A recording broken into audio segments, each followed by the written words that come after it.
our Chardonnay blocks. So you can see we haven't had pruning happen yet. We're sort of waiting a few more weeks to see what the winter will hold. Crossing our fingers, we don't have any really cold. Under -10, that's when we see some big damage happen. So, and if I'm correct, and please correct me if I'm wrong, so Dr. Konstantin, he originally grafted those Vinifera varieties onto American rootstocks, right? So that's what we're seeing here? Correct. Okay. Yes. Yeah. So that was really Konstantin's legacy. He had earned a PhD in Odessa, Ukraine. He had basically devoted his life to viticulture and the science of vine growing, and was a professor there, worked on a large estate. And during his time working in Eastern Europe, he actually had to deal with this pest called phylloxera. Microscopic little bug, yeah. Right. It's very damaging, obviously. And what he, was practicing there was really tried and true practice in Europe, grafting the American rootstock with Vinifera, the European variety that was eliminating the phylloxera risk. Right. And so that's something he introduced here. When he arrived in New York, he was a World War II refugee, arrived with his family.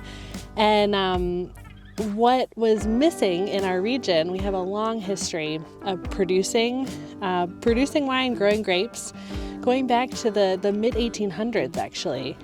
But the varieties that were used were more varieties we associate with like jams and jellies. And so he was the first to really say, it's not just the cold, we can deal with the cold. I've dealt with the cold. It's the pests and other things that come along with it. Yes. Of course. So introducing that grafting technique. So you see, this is a VSP, vertical shoot positioning. That's where a lot of our trellising is. We really want a lot of airflow to be able to go through the vine. Of course. Humidity can be a problem, during the spring and the summer, the growing season. So to make sure that we have a well sort of ventilated canopy is very, very key.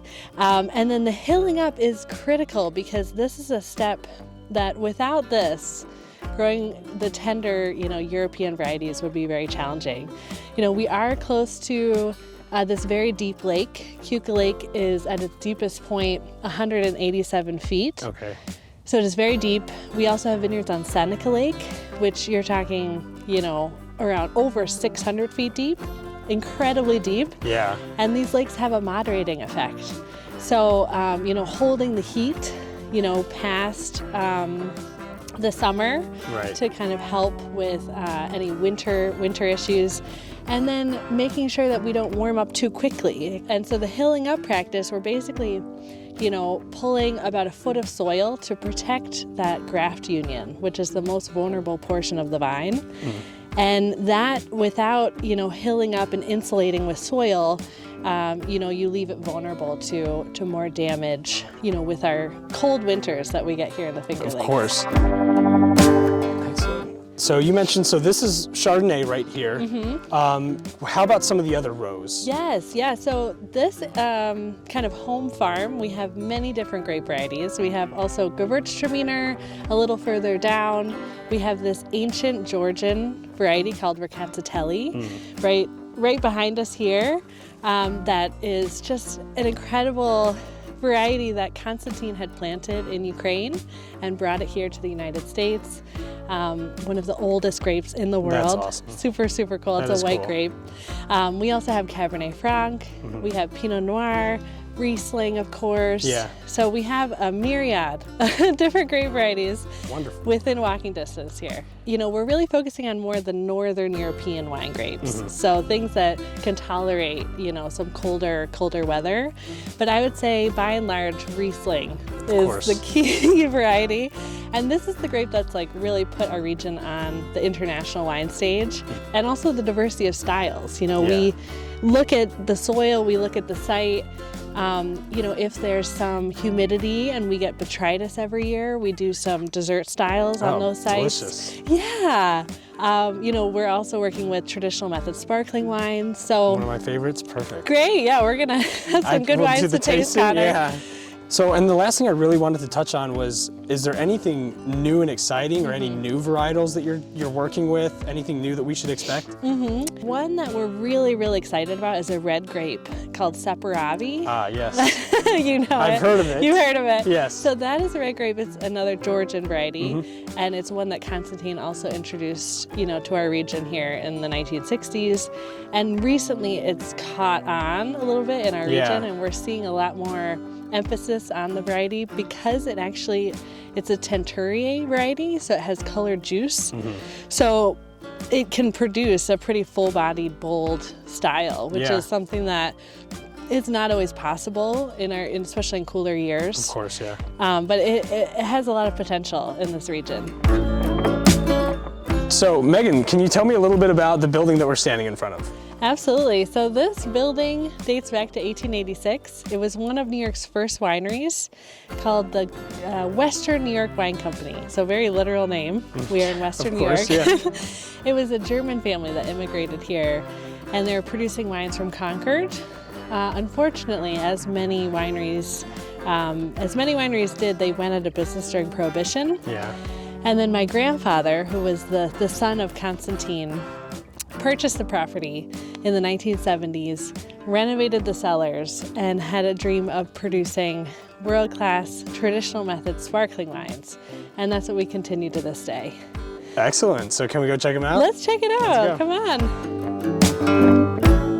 All right, so let's check out the cellar downstairs. All right, so here we are in our sparkling cellar. So we do only traditional method, Méthode Champenois production of sparkling here. We produce 7 different styles of sparkling wines. We do, basically the picking by hand. We then do the primary fermentation at our main winery next door. And then we bottle typically March of the following year into this very strong, thick glass. Because it's going to have to withstand 2 fermentations, the second being in this bottle, the glass has to be super, super strong. So we bottle that still wine with a tiny bit of yeast and a little bit of sugar, and then we cap it with a crown cap. So we're going to do the secondary fermentation. The yeast is going to eat the sugar provided, add a little bit more alcohol, and then result in a dry sparkling wine. Because the carbon dioxide is trapped in the bottle, it redissolves all those bubbles into the wine. Yeah. So basically at this stage, we have all of the bottles on tirage sort of waiting. They're going through the yeast autolysis process where the dead yeast cells from the secondary fermentation are breaking down and creating that brioche kind of toast bread kind of biscuity aromas and flavors, which we love.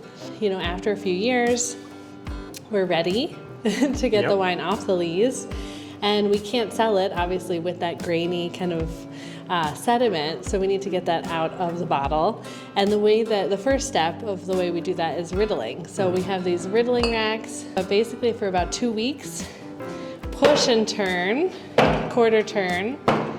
And that gets that yeast deposit to the bottom or to the neck, right? Exactly. So the yeast is going to swing down like a pendulum into the neck. You can see it. Very cool. Yes. So about how long do you age the bottles or the wine on its lees? Yeah, so it depends on the program. So our minimum is 2 years, and we go all the way up to 10 years for a prestige cuvee. So it really depends on the wine. So while we're down here, can you talk a little bit about your winemaking methods for some of the still wines? Sure, absolutely. Yeah, so a lot of our production is aromatic whites. Okay. So it's about 80% of what we do. Riesling, Gruner Veltliner, Pinot Gris, Gewürztraminer. So we're talking wines that are very much made in the vineyard. And we're looking to highlight and accentuate the varietal characteristics. So meaning maybe a little skin, like a pre-soak, some skin contact time prior to fermentation for some varieties like Gewürztraminer, a bit with Riesling, Muscat Attenelle, we do a little skin contact. And then looking at a really nice cool fermentation with using specific yeast strains that are going to work well with the variety. Excellent. So using a lot of German yeast strains that are going to accentuate those floral, citric, apple, pear kind of aromas and flavors.